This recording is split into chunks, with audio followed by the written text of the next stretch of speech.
Hi, I'm John Mayfield, the real estate tech guy with another Global Real Estate School podcast. Welcome to the podcast. My name is John Mayfield, the real estate tech guy, and thanks for joining us on another episode.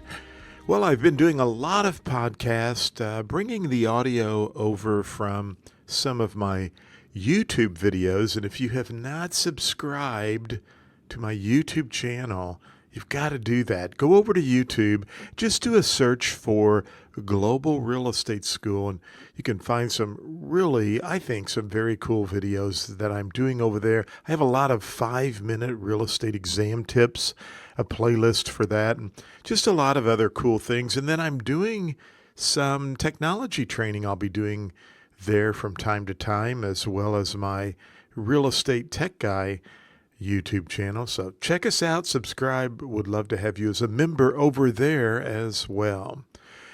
Well, today I want to talk about real property or personal property. Let me kind of back up there. Personal property versus fixtures. And I know we've discussed this before, but on the real estate exam, you need to be able to list the requirements for clarifying if an item is a fixture or if it's personal property. And you also need to be able to recognize that fixtures are automatically included in the real property or the transfer unless you've agreed to something in the contract. So we always want to specify in the contract if something is not going to stay with the property. And these items can become very, very complicated at times. I mean, we understand and know that a dishwasher that's built into the kitchen becomes a fixture. But what about a swing set in the backyard? Is that a fixture or is that personal property? Well, it may depend. Is the swing set cemented into the ground? In that case, it probably would maybe lean a little bit more toward a fixture. If it's just sitting on the grass, it's probably personal property. However, what's the best source of action for you as a real estate professional? You need to make certain that it's specified in the contract what goes and does not go. I was reading an interesting article today about a dog fence, an electric dog fence, and the owners actually took the control box, which would probably be the most expensive part of that underground dog fence.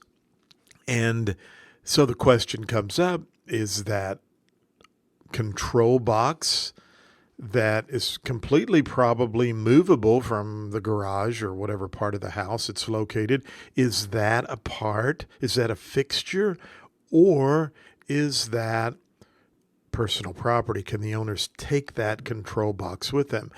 And again, that's why as a real estate professional, you have to be very clear and clarify on the sales contract what stays and does not stay. Now, on the exam, they're going to give you scenarios, and you're going to have to look and determine, was there something mentioned in the sales contract that would require that item to stay? Or if there's nothing mentioned, then you're going to have to look at the test that the court determines if an item is a fixture or if it's personal property. And we remember that through the acronym MAID, M-A-I-D,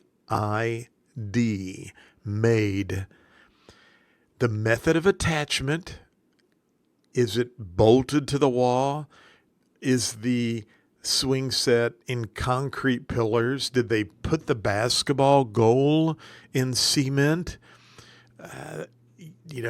Does the pole stay and the backboard not stay? These get very complicated at times, and what's in the contract. Now, I don't think they will give you anything that odd or strange on the exam. However, They could give you a situation about a large circular driveway that has a huge water fountain in the middle of the circle. Is that water fountain that's movable, even though maybe it's a big water fountain that you could pick it up and move it? Is that a fixture or is it personal property? And that's the A under made. Remember, method of attachment. That would be the adaptation of the article. Now, I did a YouTube video out in my backyard, and we have a koi pond, a fish pond, and we put in a gazebo at the end of the patio area. Now, the gazebo is not hooked to anything. It's a covered gazebo. We brought it in on a trailer.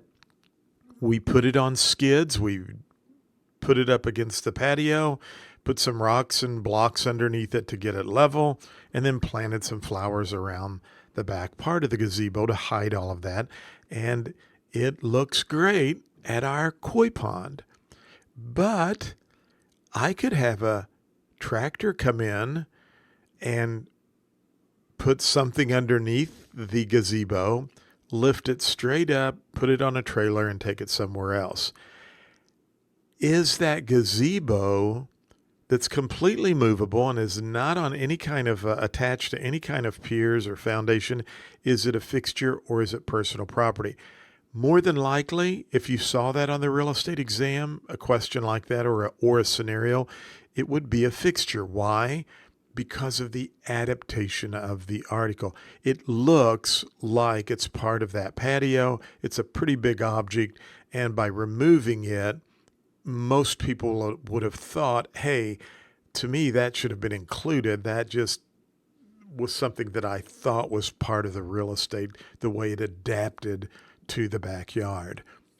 So the method of attachment, adaptation of the article, the intention of the parties, which goes along with D, did an agreement exist? What was the intent?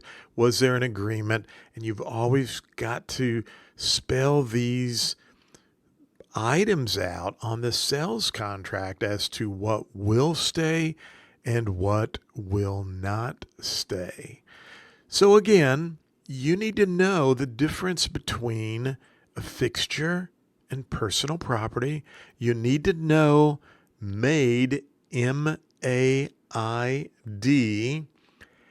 method of attachment, adaptation of the article, the intention of the parties, and did an agreement exist? Now, as a real estate professional, the best thing you can do, again, is spell it all out. If you have a seller who says, hey, I want to take that dining room chandelier with me because it's sentimental, it was in my grandmother's home, or my husband got that for me, or my wife purchased that for me, or however, those items, I always tell my clients, remove those before we start showing the property. Because if you do not remove those in advance, that will be a stumbling block and could even potentially cause the transaction not to move forward. So spell it out on the contract.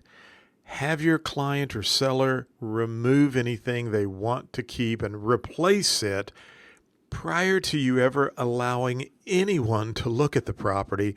And then don't forget the acronym MADE. Well, again, go over to my YouTube channel. Check us out there. Be sure and subscribe. Give us a 5-star here. We'd love to have you, tell others about our podcast. And then do not forget globalrealestateschool.com. We can help you with pre-licensing, brokers courses. We're getting approved in several states, but we also have some great resources to help you pass the real estate exam on the first attempt.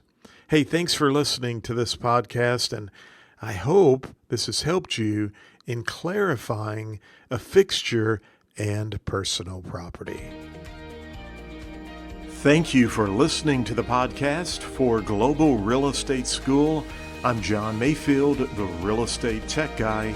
Go out and make it a great day.